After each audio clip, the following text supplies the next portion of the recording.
Welcome. Episode 9 of the Brown Bostonian Show. I'm your host, Kevin Parrington Turner, a.k.a. the Brown Bostonian, a.k.a. Sir South, a.k.a. the one and only, a.k.a. the two and only, a.k.a. New England's finest, a.k.a. the Black Bambino, a.k.a. you know how it goes. We're here with another episode. Happy to be with y'all, man. So happy to be with y'all. Sports is back, full in effect. But I want to thank everybody for watching, these shows previously, all the way to episode 9. Getting better, working on it. Stay tuned for the audio only on SoundCloud. It's coming. A few things to work out, but we're getting it together. We're just going to jump right into it, man. Sunday, this past Sunday, the Green Bay Packers beat the New England Patriots 27-24 in OT. Mason Crosby, legendary kicker, kicked the game-winning field goal to win the game, and the Patriots are now 1-3 on the season. They didn't have Mac Jones. No Mac Jones, high ankle sprain. It was a last-minute decision, which is a good sign. It was a last-minute decision. So Brian Hoyer started. Then Brian Hoyer was out first quarter of the game with a sack he did not see coming. I believe it was a possibility of a concussion. So he went into the locker room, didn't come back. That left Bailey Zappe, the rookie. He finished with 99 yards and 1 touchdown. And he did all right. Here's the thing about that, Bailey Zappe. This is why I don't like what I think I'm going to start to see coming out of New England. In New England, fans, we love to see winning. We have a winning culture. So without Tom Brady, we have Mac Jones, and obviously we started off the season 1-2, and Mac Jones, and then Bailey Zappe comes in. He makes it close with Aaron Rodgers, who finished off with 251 passing yards, 2 touchdowns, and 1 pick six that was returned home by Jack Jones for the Patriots. Here's the thing. I don't want people to think that Bailey Zappe showed that, he could possibly take Mac Jones' spot. Let's not forget, Mac Jones is also in his second year. Mac Jones also went to the Pro Bowl his rookie year. Of course, the Pro Bowl is one of those things where the guys in the Super Bowl aren't going to go to the Pro Bowl, so they just kind of call up the 4th, 5th, 6th guy in line in that conference. But nonetheless, please don't sit here and think that, maybe we should give Zappe a chance if Mac Jones doesn't do. Don't do that. Because what I saw from Zappe, he was okay. He's okay. I didn't see any strikes. I didn't see him lead any receivers. His touchdown throw was good. He threw another one that was pretty good. Devontae Parker caught the touchdown throw off of play action. That running game was serious for the New England Patriots. Damian Harris, 86 yards, 1 touchdown. Stevenson, 66 yards. They combined for 152 yards on the ground. They did good. But I don't want people to think Bailey Zappe is the answer and Mac Jones shouldn't be back. Mac Jones needs to be back, especially after this week. They go up against Detroit, and then they go on their 7-8 week run where they could possibly not lose a game. And I've been saying that throughout the past however many episodes, that the New England Patriots look good and not to worry about it right now. That's important.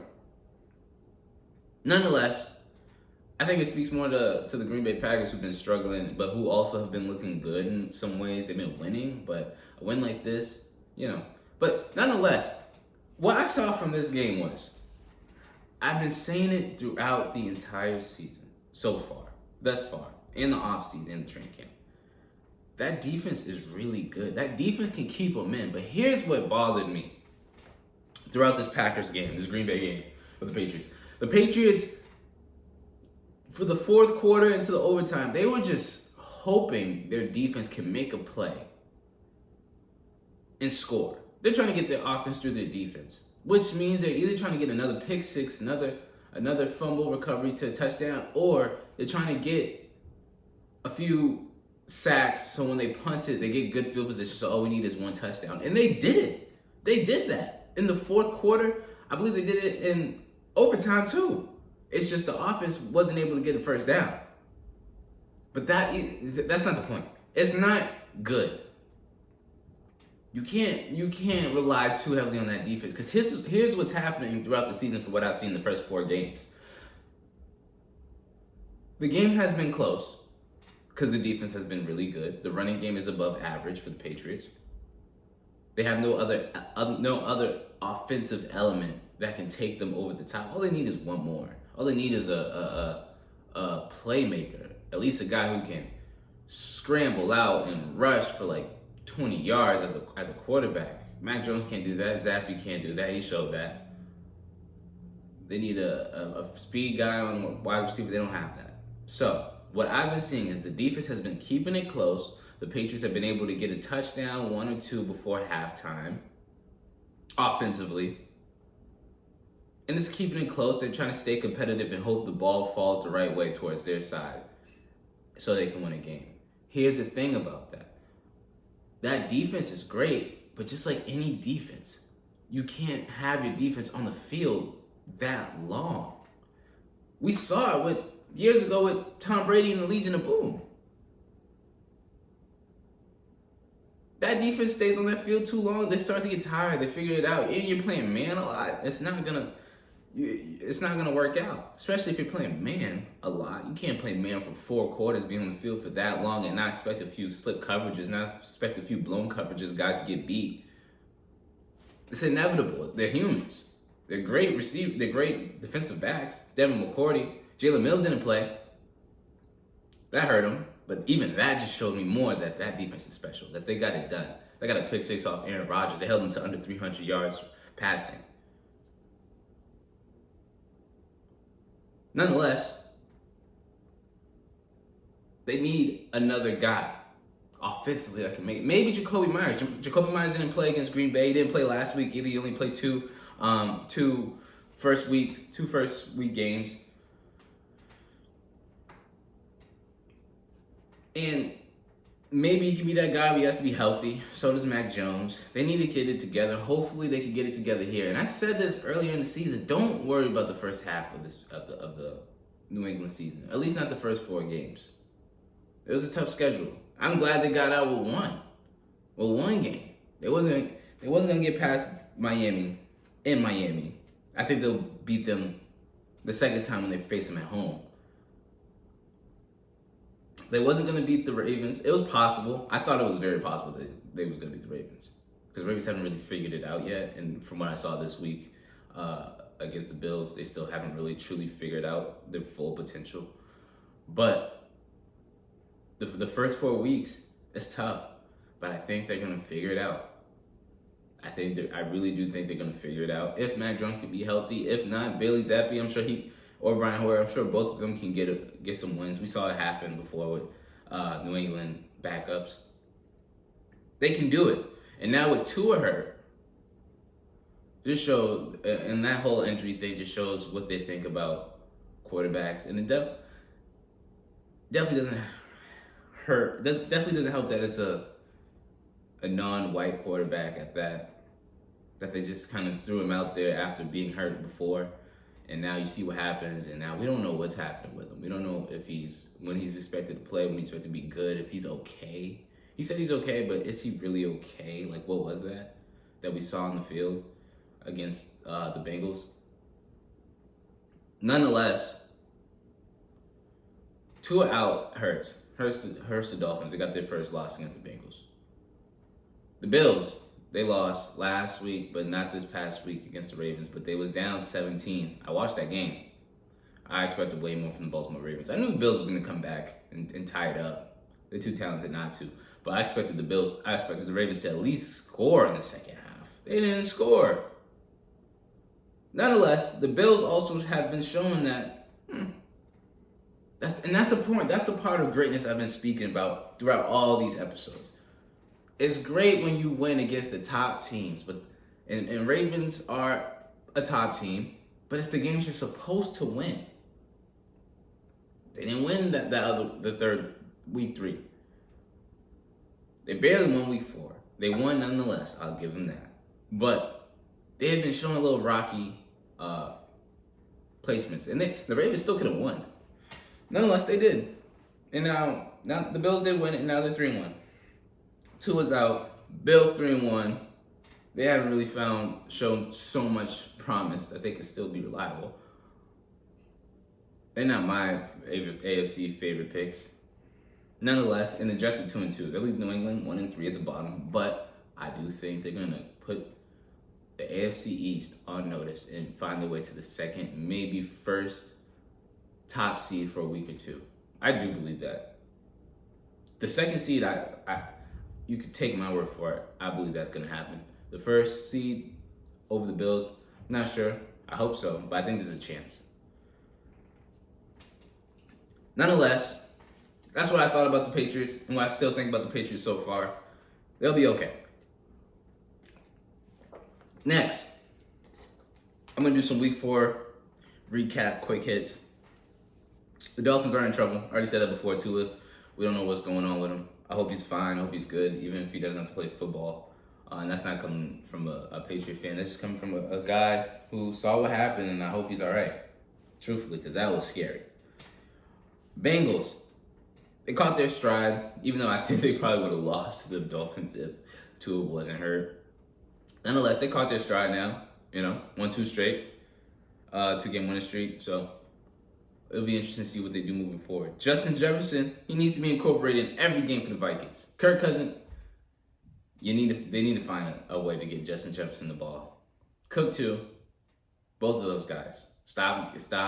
Whether it's Justin Jefferson ran it in for a touchdown this past week. That's what they need to do. Kirk Cousins, put him on third down and medium, third down and long. Yeah, see if he can make a play. But those are your two guys, Cook and Jefferson. Get them the ball. Get it out of Kirk Cousins' hands as much as possible. Only put it in his hands when you need to. Geno Smith has weapons, and he knows how to use them. He's a veteran. Put up points. He put up over 40 points this past week. Geno Smith, with Metcalf and Lockett, the Seahawks are all right. They're all right. What says more about, leaves some questions about Russell Wilson, his talent, but I think he's great still. I still think he's great. Nonetheless, Trubisky is out, as I expected, as I said. I was right. Moving on. Watch out for the Giants. I said it. Watch out for the Giants. Saquon Barkley is back. He's a star now. Putting the league on notice now. Watch out for the Giants. Colts, unreliable. Chargers. I'm not a believer yet of the Chargers. Sorry, I'm not. Chiefs still own that division. As I've been saying, I don't know why people are so hyped up. They're good, but not yet. Falcons. They did good. They just need to keep it up. I don't expect too much from them, but they just need to keep it up. Cowboys, best pass rush in the NFL. I think that's already been said so far this season. That's been a big reason why, without Dak Prescott, they've been able to win games. Eagles, best team in the NFC. Saying it now. Eagles are the best team in the NFC. Still got the Bucks getting to the championship. But the Eagles are the best team in the NFC right now. Both the Bills and the Ravens are unreliable. Sorry. I think last game just showed you and how the Ravens played against New England. It's hard to win. It's hard to win in the NFL, but just from what I've seen, it's just, I understand it was raining, but it's just not reliable. Baker Mayfield is not that guy. He's not. Panthers, got to find someone else. Please do before, Christian McCaffrey goes out of his prime. Find someone else, at least make it to the playoffs. He deserves that much. As great as a player he is, or trade him, please. Because Baker Mayfield is not the person. Find a new quarterback. Next, Josh McDaniels saved his job. Raiders now 1-3. If they went down 0-4, it would have been bad. But they did it. They 1-3. Sometimes I wish they would have went down 0-4 just so Josh McDaniels could come to the Patriots. But nonetheless, McDaniels is 1-3. Raiders 1-3. I think they're too deep down in that division now to climb back. But, And that's how tough the division is. It's only week 4. It's only week 5 now. It's only 4 games in, and I think they fell a little bit far behind too fast to climb back in that division. Oof, and that's a tough one. Russell Wilson, he may be way over his head trying to turn things around in Denver. Just doesn't have the tools. Patty Mahomes is still my MVP pick. As I've been telling people, beat the Bucks. That Bucks and Chiefs game, that was a great game. I know it wasn't as close as people wanted it to be. It was a great game to me. Great offensive game. Showed a lot from the Bucks and the Chiefs. The Bucks, who are hindered with injuries. Look how the tables have turned since the Super Bowl matchup they did. And that's my Super Bowl pick matchup for this year, too. I think that was a great game. Patty Mahomes showed who he is. Tom Brady's going through stuff. You know, new reports showed out. I won't get into them, but I think it's going to be an interesting season between those two. You saw Patty Mahomes want to win that game. He was up the whole game, straight face, no smiling. He was on their necks the whole game. That's a great game. Patrick Mahomes is still my MVP pick. Last, Rams. They're not going back to the Super Bowl. Sorry. Jimmy G's all right. Jimmy G's he's so slightly above average with an above average team. But the Rams aren't going back to the Super Bowl unless Odell, I know I've been saying unless Odell could come back. We got to see. All right, that's it for my quick hits. Third, we're going to get into my week 5 predictions.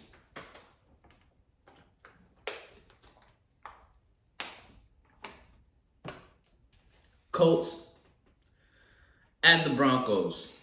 Colts are unreliable. They can get some wins. They're good. They're okay. That division's kind of weak. But I think the Broncos, I still got belief in Russell Wilson. I think this is a gimme for the Broncos. They got to win this one. The division's so hard. I think all 4 teams know every game means that much more, so they're trying to win. Every game's been competitive in that division for the Broncos, the AFC West. The Broncos got it. I think the Broncos are gonna win this. The Giants and Packers, that's gonna be an interesting game. People are gonna write off the Giants because of Daniel Jones and the offensive receiving core isn't that good, and the Packers have been winning, but I think that's gonna be game of the week. Not high scoring, but I think it's going to be game of the week. I have Innocent Lambeau Field again. That's going to be tough. I got the Packers, but I got Saquon Barkley going for over 100 yards rushing and a few catches. Next, Lions at Patriots. I got the Patriots. It's in Foxborough. I think this is where they start their winning streak. Lions are all right. Let's not get that confused. They're okay. They're not scrubs, but they're also not the top guys. Next, Chargers versus the Browns. Chargers. Simple. Texans versus the Jags. Jags. Trevor Lawrence. He's been good. He's been good. I got the Jags. They're sneaking up on people. Falcons versus the Bucks. Bucks coming off a loss. They got 2 losses already. I got the Bucks.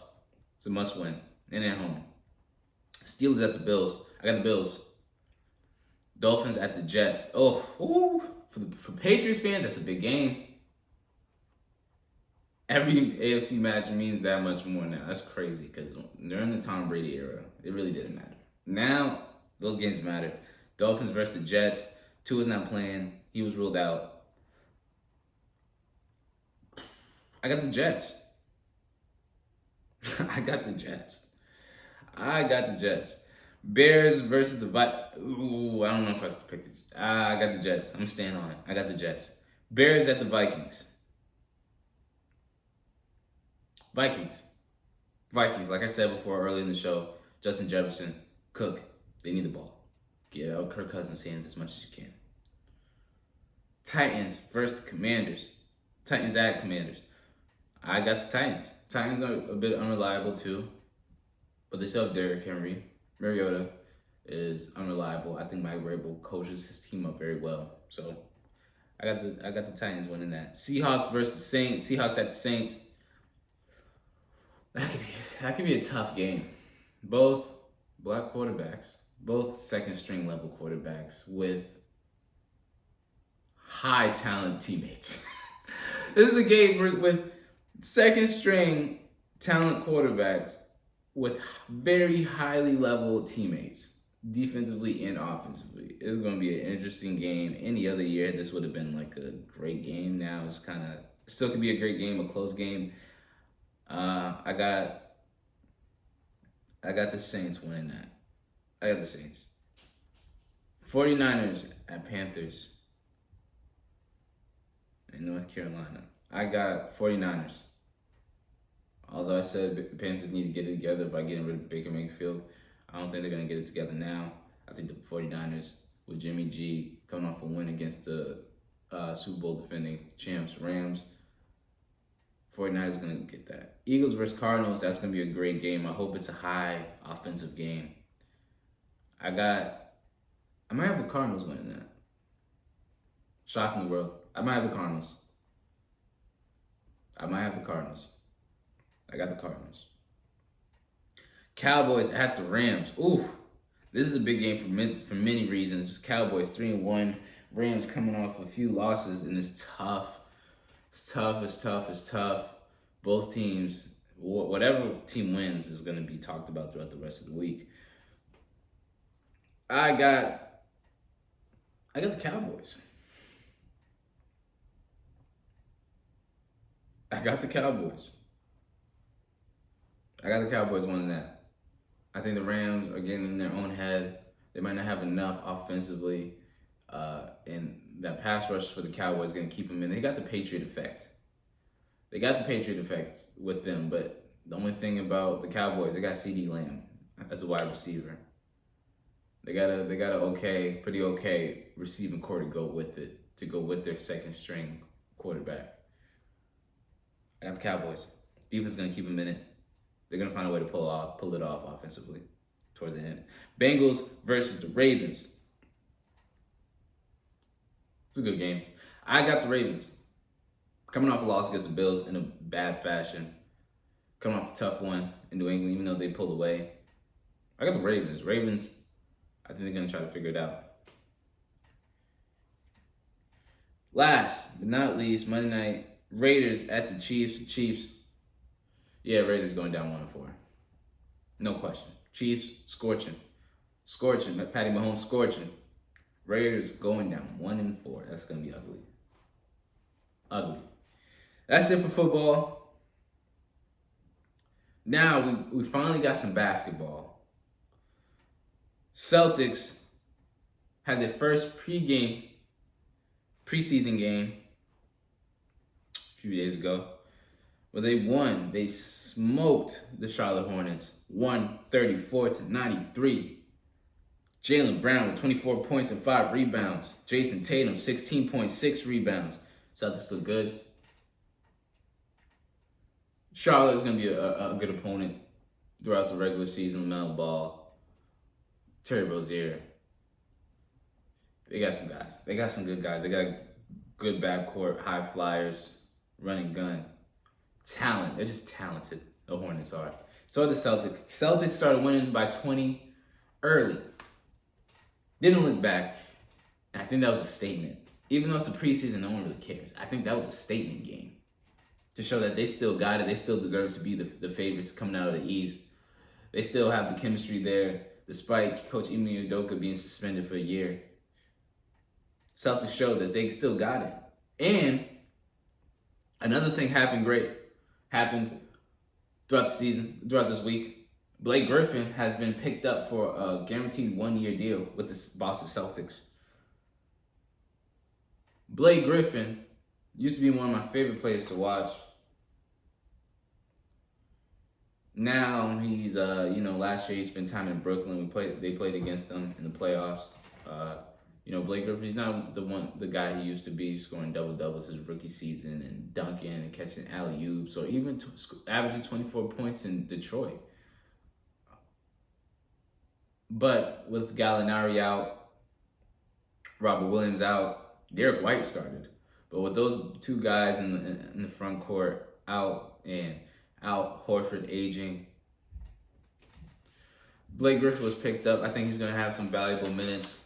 I really do. I think this might be his last chance of reviving his career. I think in Brooklyn, with KD, Kyrie, DeAndre Jordan, it didn't really leave too much space for Blake Griffin. They had some young guys too that can fly higher than him at that point. So it didn't really leave too much room for Blake Griffin to play or, develop his to really make a difference on that team. He still played when guys were hurt.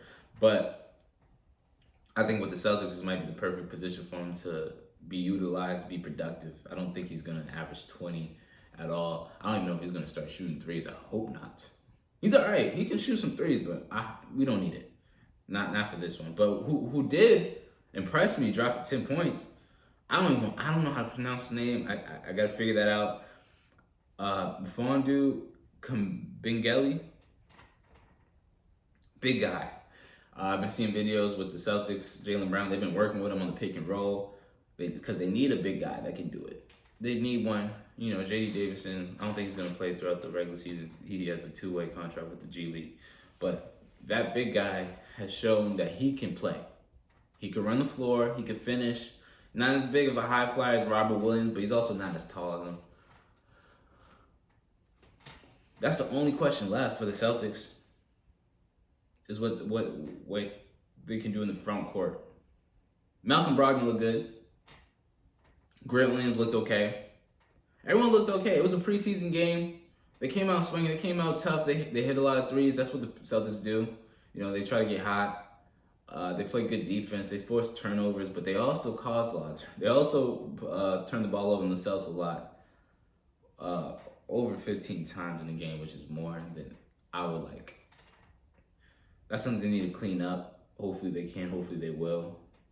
But besides that, the Celtics look good, man. And I'm gonna continue to cover the preseason and see what I see.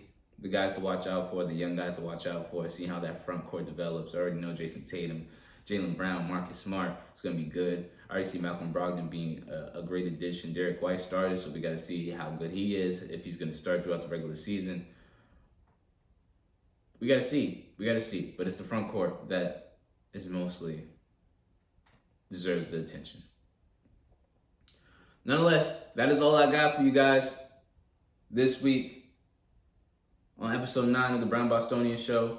As your host, Kevin Parrington Turner, a.k.a. the Brown Bostonian, a.k.a. Sir South.